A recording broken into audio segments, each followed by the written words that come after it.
Last week was our first playoff game, and my plaque psoriasis was so itchy under all my gear.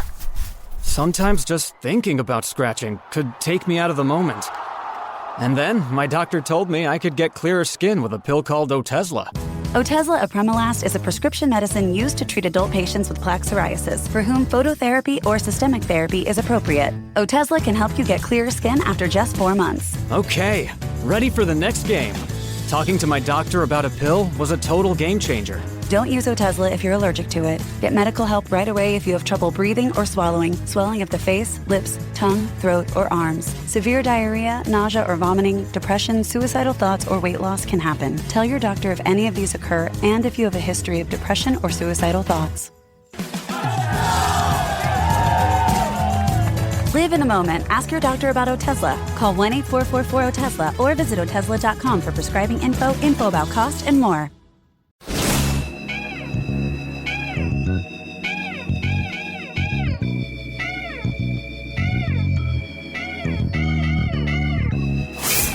The sound of praise for your Sunday morning. The only one who could ever teach me Introducing Reverend A.R. Bernard of the Christian Cultural Center was the son of a preacher man. and Rabbi Joseph Potasnik of Religion on the Line. The only one who could ever teach me. Now, here's the Rev and the Rabbi, where faith matters. Good morning, I'm Rabbi Joseph Potasnik. And I'm Reverend A.R. Bernard. Reverend, after Senator Cory Booker's presentation, no congregant of any denomination should complain that the sermon was too long. That cannot happen anymore. If you want me to read it to you, I can read his whole. No. All right. I don't think we have time for the show. So I was reading something with Rabbi Israel Mauschwitz, who was a well-known rabbi. He was advisor to a governor. He was rabbi of the Hillcrest Jewish Center in Queens for many years, distinguished individual. And he spoke about the message of freedom on Passover, and I think it relates to our interfaith work. He said, when we speak about freedom and what the Jews went through and others have gone through in history, it's the freedom to be yourself. You don't want to have a religion imposed on you. You don't want to have your independence threatened by others who say you can't live that way. Freedom means freedom to be you. And when we have our interfaith gatherings, Rev, we go in there and freely discuss our traditions. And there's no threat by the other who comes in with a different tradition. And I think people need to see that. Is that something that's at stake in our nation? Because there are those who have a particular moral, ethical, and religious vision of the United States that may not allow for other religious expressions.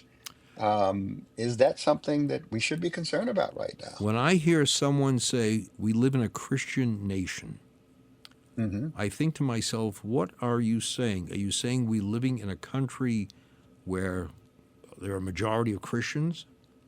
Are you saying that all of us should be somehow adherents of the Christian faith? I think we have to be very careful with our words. We have to recognize that there are people of different faith backgrounds, and they belong, and they are just as important as anyone else. You and I in conversation about our traditions, our different traditions, never take the position, my tradition is superior to yours. We don't say that. It's just superior for me, not superior for you. But I think there are those who feel you're on the wrong path as Jews. You got to come over to our side, and then you'll be saved. What about the ethics and value and moral values that are brought in the name of, let's say, Christian living? That gender identities, all of these things that are now part of the culture wars in our society are settled when we have the authority of Scripture, the authority of God within our society, and a moral standard that clearly identifies who we are as individuals, how we're supposed to live. There are those who say we need that in our society. Well, we both believe that we are keepers of the faith, and our faith has very specific traditions and very specific definitions. And I think we as people of the faith say, this is who we are. We don't have to apologize for who we are. Now, there are those who may have different interpretations, and that's fine. I respect different interpretations, but don't knock me because you disagree with me. Disagree with me, but discuss it with me. There are those who put you down, call you all kinds of names because they have a different interpretation. That isn't fair. We believe strongly in biblical exegesis. You can interpret, till the cows come home. But in that interpretation, don't say you're stupid. Don't say you don't know what you're talking about. This is what I believe. This is what you believe. You have the right to believe. You have the right not to believe. There has to be that kind of respect for the other. And the word respect seems to have gone out of the dictionary. Yeah, and that's what we should mean by religious freedom in American society and American culture. After all, Passover begins, as you know, with freedom from slavery in Egypt. God intervened, but not only to free them physically, but to establish a new identity as a people in relationship with Him, and who are going to live their lives according to a certain moral order, correct? Yeah, when Moses pleaded for freedom for the people, it was freedom to be Jews, freedom to serve God. It wasn't just to do whatever you want, because freedom comes with responsibility.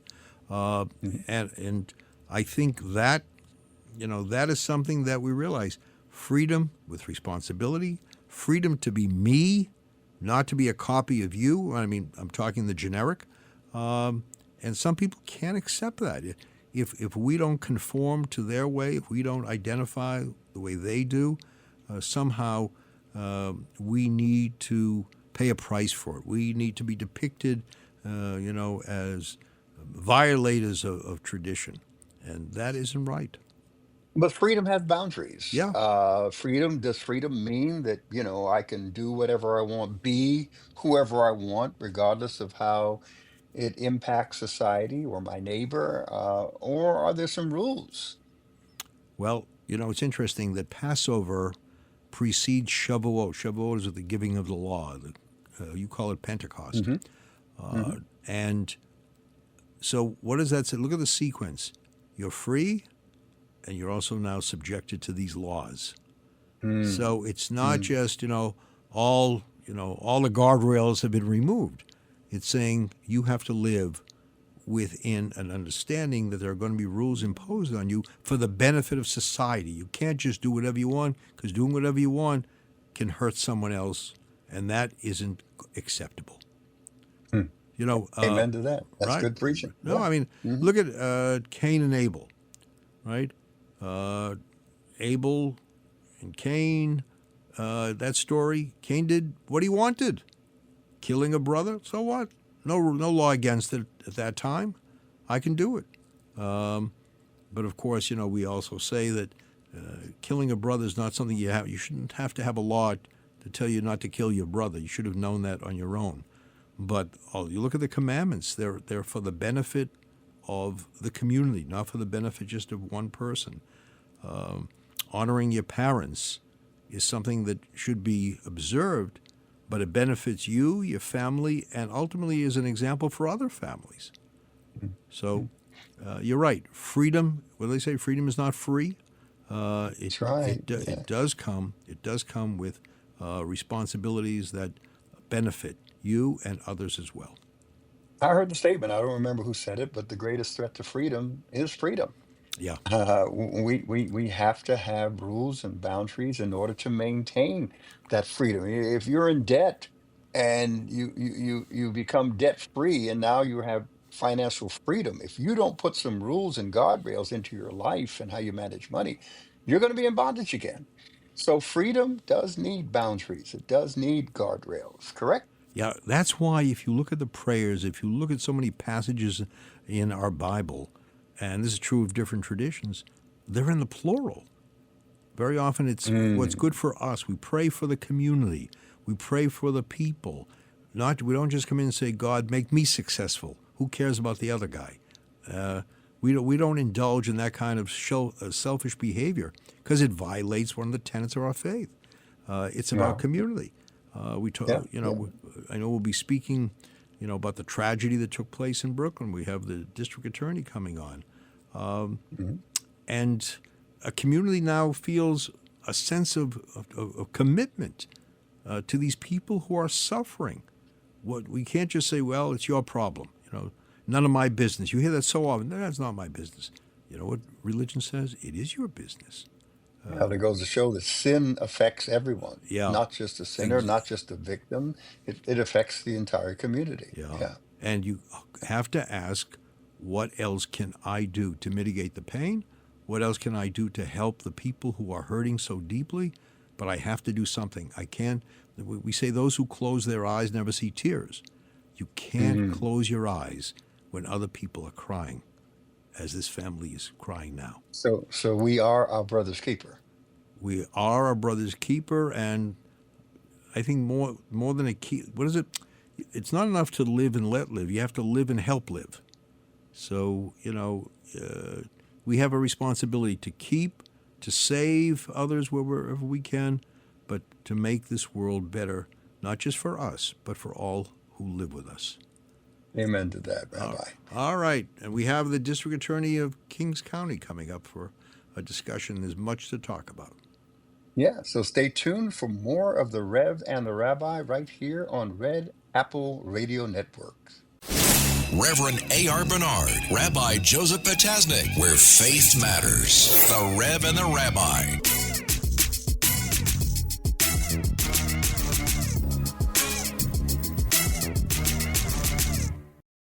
So good, so good, so good.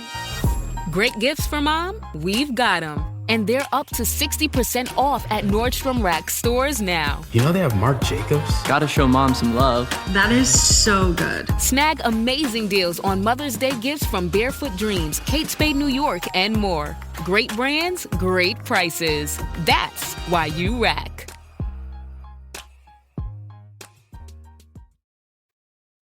Acura's all-new ADX, a compact SUV that isn't just built for one thing, it's precision-crafted for everything. To escape the grind with available all-wheel drive. To go with your flow with available Google built-in. Hey Google, turn it up. Okay, turning up the volume. And crafted to be heard with an available Bang & Olufsen premium sound system. The all-new Acura ADX, crafted to match your energy. Acura, precision-crafted performance. Take your vibes on go, go, go, go. Google is a trademark of Google LLC.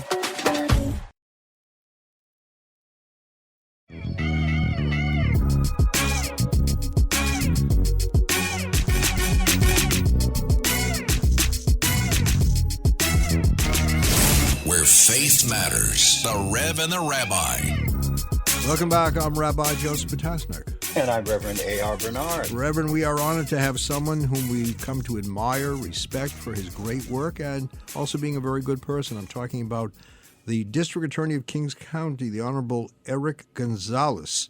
And he's the first Latino District Attorney in New York. Grew up in East New York, then Williamsburg, went to Cornell undergraduate, went to University of Michigan Law School. Obviously couldn't get into Brooklyn where I went to that law school, so I had to settle for Michigan. But just don't waste time. a very, very special person. D.A. Gonzalez, thanks for being with us. Good morning. Good morning. And good morning. Full disclosure, we've come to know you many, many years. Since I knew you before you became the DA, because you have a history in the DA's office, a very good history, I might add. Yeah, I was a prosecutor for 19 years before I ran for office. Wow. All right, tragic situation. I think people around the country have heard of it as well, and that's where a mother and two children were killed by a reckless driver, a young son, 4 years old, clinging for life at the hospital. Talk about that. I know there are limitations of what you can discuss, but talk about that case with us. Yes, I mean, I've served in the prosecutor's office here in Brooklyn for more than 25 years. This has to be among the worst collisions that I've seen in that 25-year history. What we know was that a mother was walking with her 3 children, 2 young girls, and a 4-year-old boy, crossing the street, following the rules of the road. The allegations are very clear. We have a driver with a long history of violations, both in terms of speed and in terms of not following the traffic signals, running red lights. As the evidence is shaping up, it appears that the driver was speeding, maybe going more than twice the legal speed limit, ran the red light, struck another car, and ran into and killed the mother, her 2 daughters, and really seriously injured the 4-year-old boy, life-altering type injuries. Those are the allegations. I've heard people call it a tragedy. I've heard people call it an accident. I think this was beyond that. If the allegations prove to be true, double the speed, running the red light at that time of day in a heavily, residential neighborhood, it's wanton, and we have to crack down on people who don't follow the speed and traffic signal laws in our city. We see too many of these horrific collisions. A follow-up question on that. She had a suspended license. That is an allegation that her license was suspended. Yeah. Yes. So in a case, not necessarily this one, but a case where there's a suspended license, what recourse can you take? Can you take away a car? I mean, because here there seems to be, from what I've read, a number of violations on the record, but it led up to this beyond tragic event, as you say. Yeah, there's a number of different proposals in Albany in terms of laws, laws that would allow government to seize vehicles that have reached a certain number of, tickets and they're not paid. There's laws that would put speed inhibitors in cars that have a history of speeding. And so if in the modern day cars, a lot of times it will tell you the car knows what the speed limit is, and the speed inhibitor would prevent the car from doing more than 5 miles more than the speed limit. So there are different proposals to try to help enforce, the law. Mm-hmm. I also think that we have to seriously consider, changes to the roadway. This is a busy roadway. And there are things we can do on our roadways to slow down traffic. Of course, some people talk about speed cameras. You could put the bump in the road. You can do other techniques to help slow traffic down.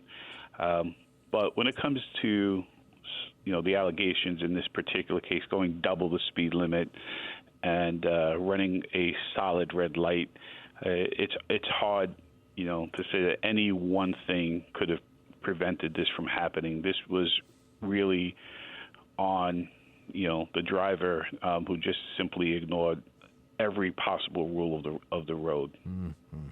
Well, there are those who question, Reverend Bernard here, D.A. Gonzalez, there are those who question why this woman is even on the road. Why is she driving? Do we have to change our system in terms of how often we allow a license to be suspended by someone before we allow them to be back on the road? Yeah, it's a great question, Reverend Bernard. I think, though, it's compliance, right? There are people who are going to follow the law, and they know if their license is suspended, they would never dare get behind the wheel of a car because they know their license is suspended. And there are people who are going to flaunt the law and continue to drive regardless of whether or not they have the privilege to drive or not, whether their license is suspended or not. This is about paying attention to the law, and the question is, are there things we can do to help enforcement to make sure that there's more likelihood that people are going to follow the law? In this particular case, I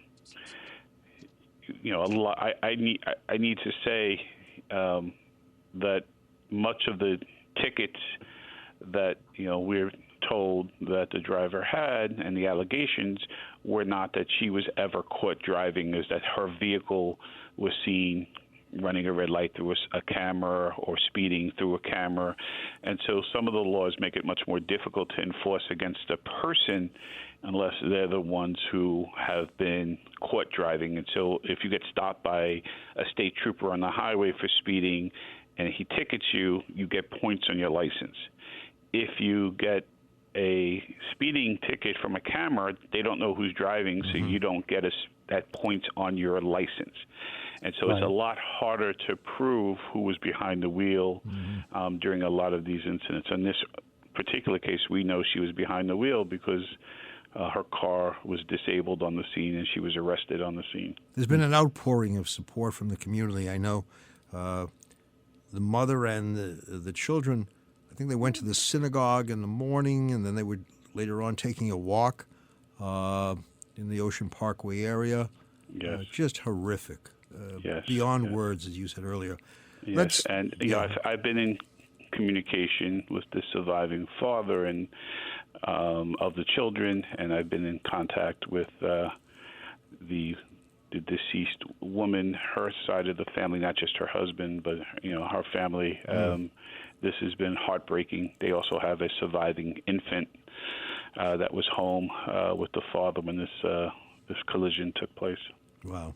So you're going to move on, Rabbi, but I like what D.A. Gonzalez said, that driving is a privilege.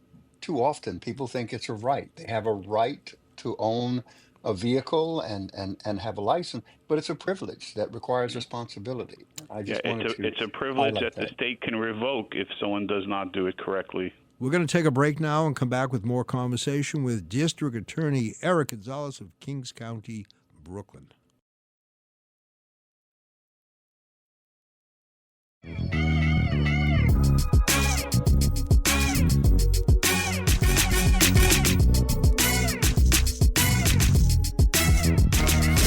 Where faith matters. The Rev and the Rabbi.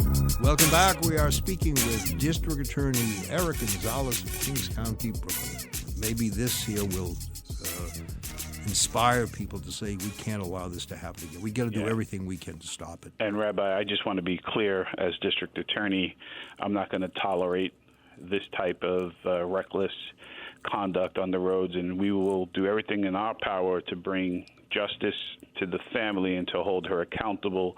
I want to be very clear that this is like I said, in my over 25 years of experience as a prosecutor, this is among the worst traffic fatalities that I've seen on a regular street in New York City. And so, know that I'm going to do everything in my power to support the family, but also to hold her accountable. All right. Let's talk about something else. The crime rate, the gun shootings in Brooklyn have decreased, and that's happened, of course, on your watch. That's a very enviable statistic. How did you do that? Shoplifting, I think, has also decreased, which means, Rev, you and I will be able, at some point in the future, get our toothpaste on our own without asking for assistance. Yeah. But that's really very, very remarkable. How is it possible?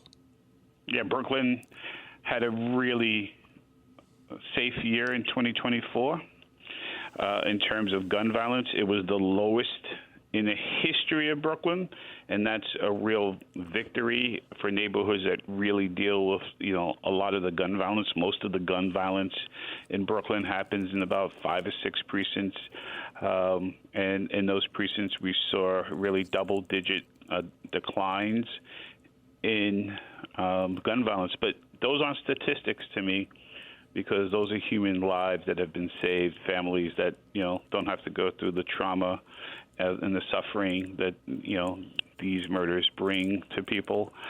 And they have played another important role, because what we see is a lot of this is related to gang violence and other shootings in our city.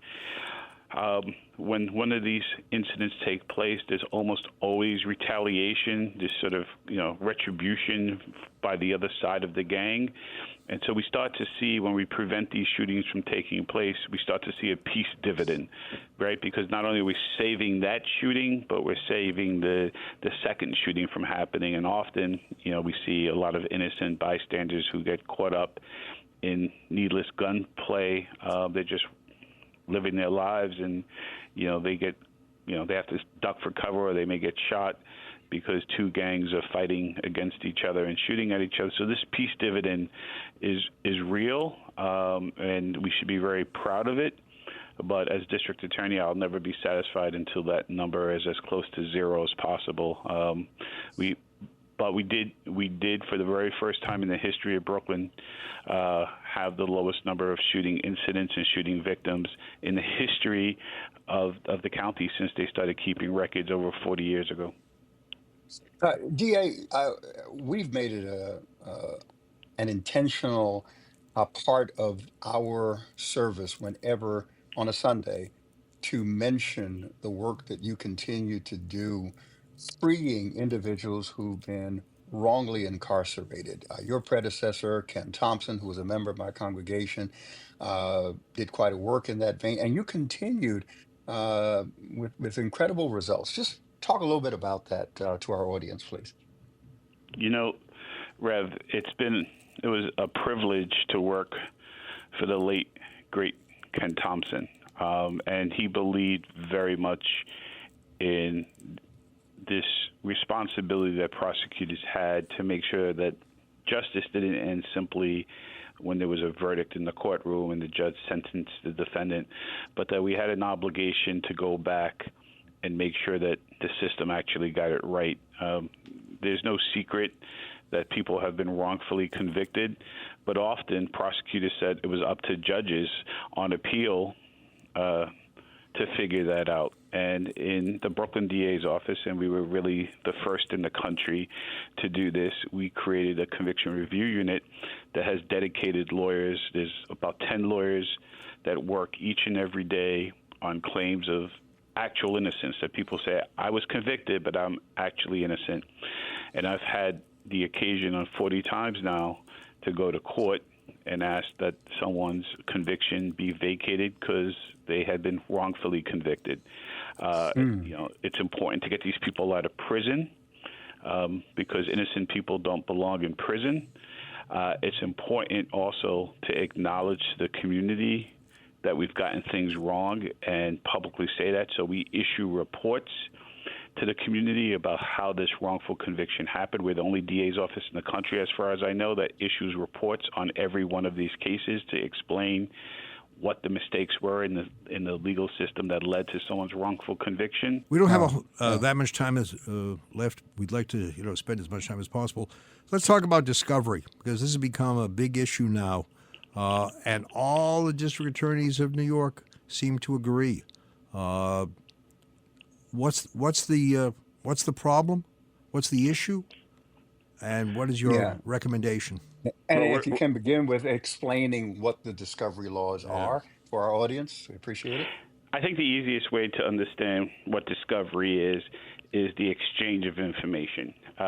When someone is arrested, they come to court and they want to know what the evidence is against them that the district attorney may have. And so there's a process by which the district attorney's office gets information from the police department. We turn it over to the defense attorney, who shares it with their client. And that is the process of discovery. It's not just in the criminal context. You have civil discovery. If you're suing someone and you want to get the records, there's a process. In 2019, the legislature had moved to reform the law because the law was considered to be way too restrictive and unfair to criminal defendants, because prosecutors did not have to give this information at that time until right before trial. And the idea was to make early and automatic exchange of this information happen in the beginning of the criminal process. But what we've learned over the last 5 years is that the law went too far. and it's caused a lot of automatic and technical dismissals because the information cannot be gathered, looked at, and turned over within the time frame the law allows. So all 62 DAs and, most importantly, the governor of New York have said we need to go back and, reconfigure the laws to make it something that is fair for everyone. When the law is not fair, it hurts victims of crime, because if their cases are getting dismissed on technical grounds, they don't get justice. And if they're a domestic violence victim, they lose their order of protection. Yeah. What I would say is, it's ongoing conversations in Albany about fixing it. I believe it needs to be fixed. And if the governor's proposal does pass in the way she believes it needs to be fixed, New York State would still have the most expansive and the most transparent discovery laws in the United States. There's some fear on the other side that, if they change it, it'll go back to 2019 standards, which were too harsh on defendants. The governor has come up with a proposal that I believe has the right balance. It will allow prosecutors to better do their jobs, reduce technical dismissals, and still allow defendants to get early and automatic discovery on their cases and move forward.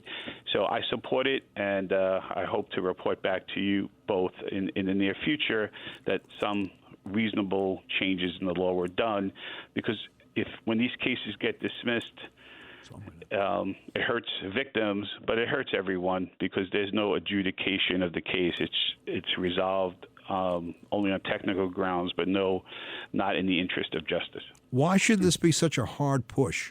Quick answer, because I'm getting all the signs here from our producer. Why should it be so difficult when you have all the DAs agreeing on this? What is the problem? Well, I think the legislature, passed this law 5 years ago, and they think, it could still work the way they've originally envisioned it. But right now it's not working, and we really need them to work with the governor and come up with a compromise so we can have it, a budget in the next day or two. District Attorney Eric Gonzalez, thank you so much for being with us today, and always thank you for your willingness to discuss any issue related to your office, and thank you for being such a friend to us. Thank you for having me on, and I look forward to telling you about a lot of the great work we're doing. Okay. Well, thank you for that work, and you make us proud. And it's wonderful when the community can say that they're proud of their DA, and that's the consensus concerning you, DA Gonzalez. Yeah. So thank you for being on the And program. you have no file on the Rev, you told me? Thank you, Reverend Bernard. There's no file on him? Watch that. Right. You're not allowed to discuss that. All right. No, Thanks. not on the air. Not on the air. Thank you. All right, thank you. And stay tuned for more of the Rev and the Rabbi right here on Red Apple Radio Network. Reverend A.R. Bernard, Rabbi Joseph Potasnik, where faith matters. The Rev and the Rabbi.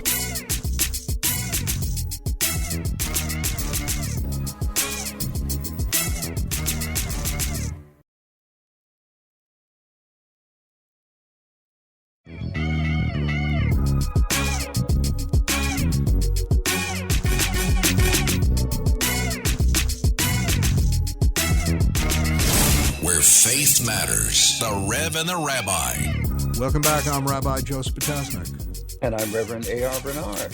Reverend, talking to members of the community where the tragedy occurred, and I think the DA is right. We call it tragedy. Call it what you want. It's unspeakable tragedy.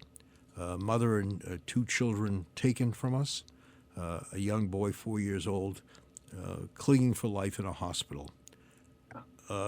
And the community wanting justice. Yeah. What does justice look like? The DA made it clear that we have to first prove that this individual was negligent, regardless of the number of parking violations she got and red lights she's gone through. And a suspended license. Yeah. There's still a presumed innocence, I guess. Well, I think you're the graduate of law school. Yeah. Talk to me. Well, I think where we take comfort is in something he said, that there will be a rigorous prosecution.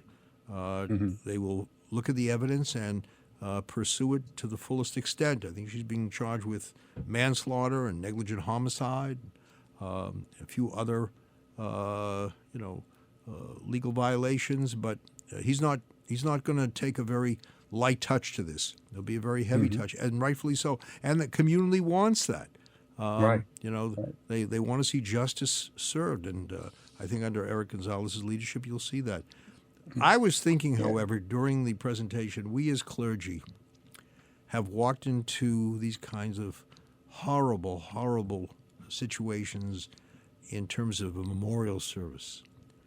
And sometimes we don't know. I think we know what we shouldn't say, but I'm not always sure what we should say. Yeah. I've heard clergy say, this was God's will, and I don't think that's very comforting to a family to see a God who wanted a mother and two children taken away.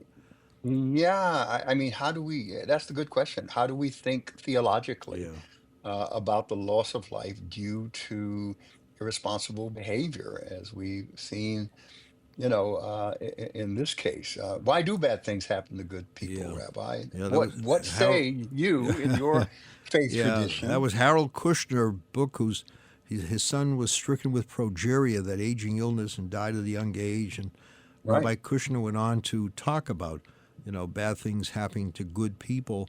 And I think ultimately there was no satisfactory answer for all. But I think when we walk into that room, we have to be very honest and say we don't understand.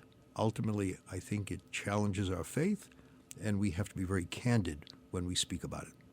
I think we have to be careful because, in our attempts to defend the goodness and greatness and omnipotence of God in the view of the existence of evil and these things that happen to us in suffering, we have to be careful when we try to explain something that is a deep and profound mystery. Mm-hmm. Theological term, theodicy, as we try to understand the existence of evil in face of a loving and all-powerful God. It's tough, and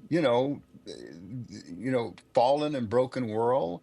The implication is that innocent people suffer not always because of, their own doing, but because we live in a fallen, broken world. Disease, natural disaster, injustice.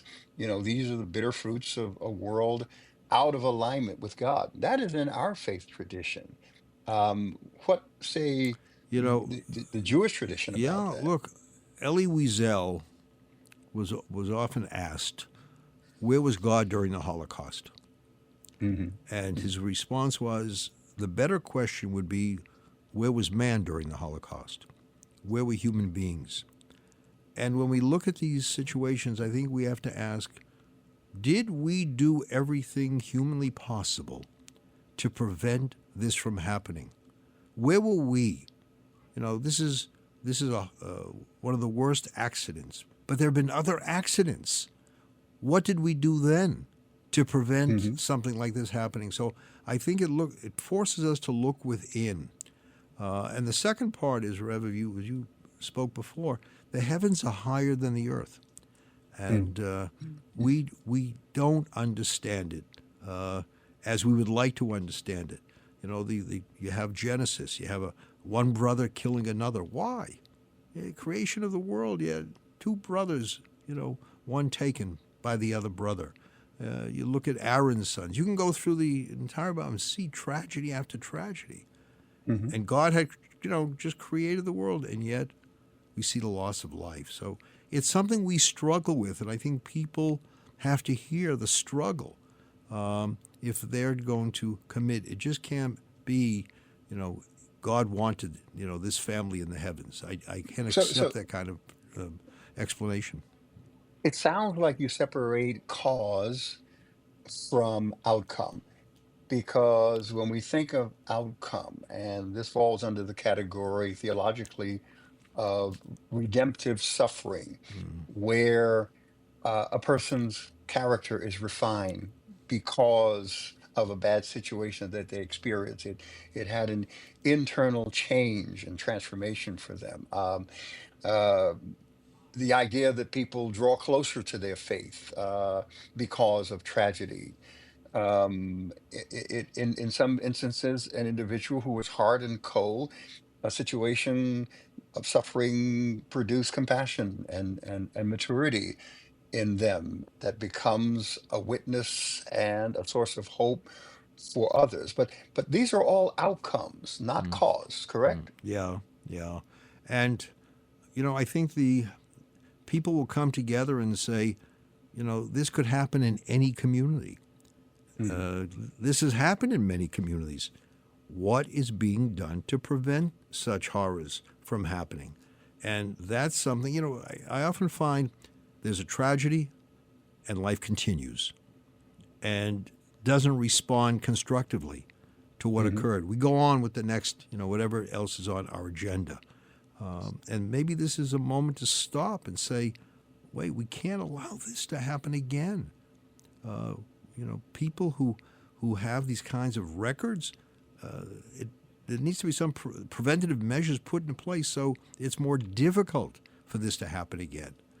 So, what do we say to the family of the victims? Because they're looking to us as representatives of God to give some answers, as well as comfort. And if we say, well, I don't know, it's a mystery, that's not enough. They're Yeah. left feeling, wow, that's all you got. Can you give me something more? What do you say to the Well, family of the firstly, the victim? family happens to be religious. Right. These Yeah, are Orthodox Jews, aren't they? Orthodox Jews going to synagogue on a Sabbath morning, coming back home and taking a walk, something that many families do. I think what we can say is that we, as a community, will be members of your extended family. We can't bring back your family, but what we can do is hold and hug you, support you in every possible way. One of the things I've learned at FDNY, where I've been chaplain for many years, FDNY doesn't forget. They lose someone, they are there for the family in every situation. And where you have an infant and a 4-year-old, you're going to need a support system. And I think what we can say is, we are now your support system. We are also your family. And I would hope that those who are suffering say, well, there's goodness out there in spite of, this evil. So we can't necessarily explain these things, Right? but we can use Mitigate. them as an opportunity for the village to come Right. together to support, to encourage, to comfort, to meet the needs, Yeah. and walk them through. Yeah. I'm sure you've heard of the 5 stages of grief, but walk them through that first impact where you're in denial and saying, this couldn't be true, this couldn't be real, and then you go into the blaming stage where what could I have done to prevent it? You know what I mean? Yeah. And we walk people through to a place where they accept it and try to get back to some level of normalcy for their lives, even though their lives are changed forever when they lose someone, especially under these Let circumstances. me tell you this about the family that I've learned.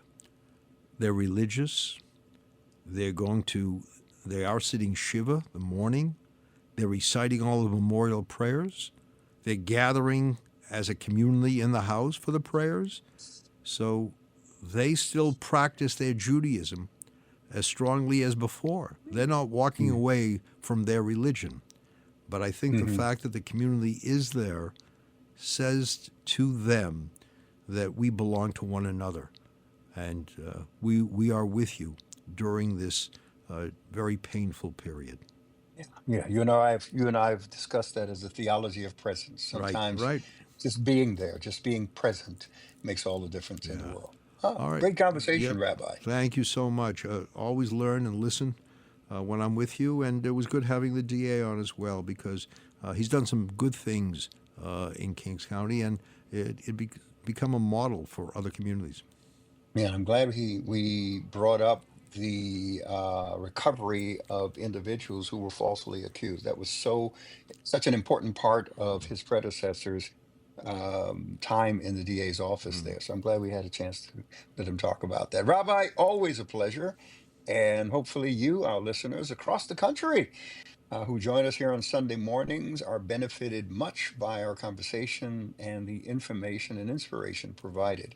So stay tuned next time for another episode of The Rev and the Rabbi, right here on Red Apple Radio Networks.